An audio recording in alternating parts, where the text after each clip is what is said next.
What's up, everyone? Some of the most pessimistic people I know are Christians, and that just doesn't seem to make any sense to me at all, especially in light of some of the strong statements from the book of the prophet Isaiah. In Isaiah 46, verse 10, here it says, "I say my plan shall be fulfilled, I will do as I have purposed."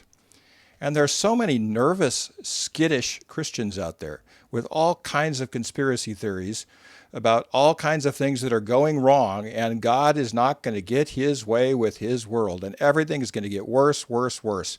And people talk about how things are so much worse than they've ever been.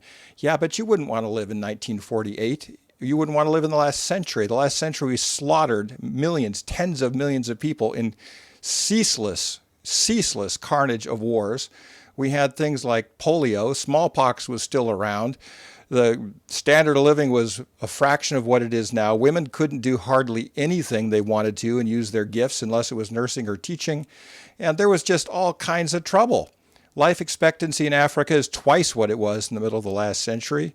Literacy is up everywhere in the world. You wouldn't want medical care or eye care or dental care from the last century either. The idea that everything is getting worse. Now, some things are getting worse. There's no question.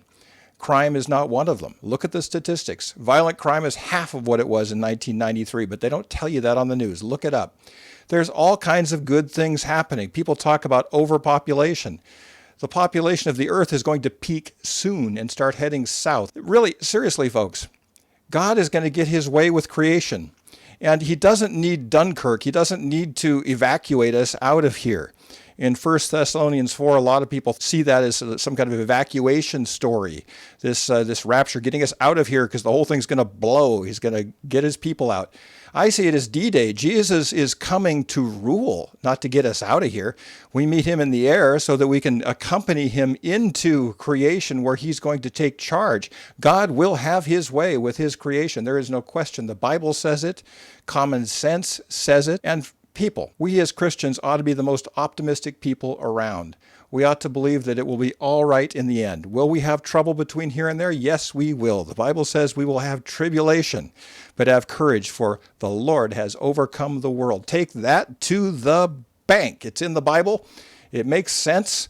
If God created this world, he can have his way with it. That's the good news for today. Please subscribe to this channel. It helps us a lot. And start a conversation in the comments. Have a wonderful week, and I'll talk to you again tomorrow.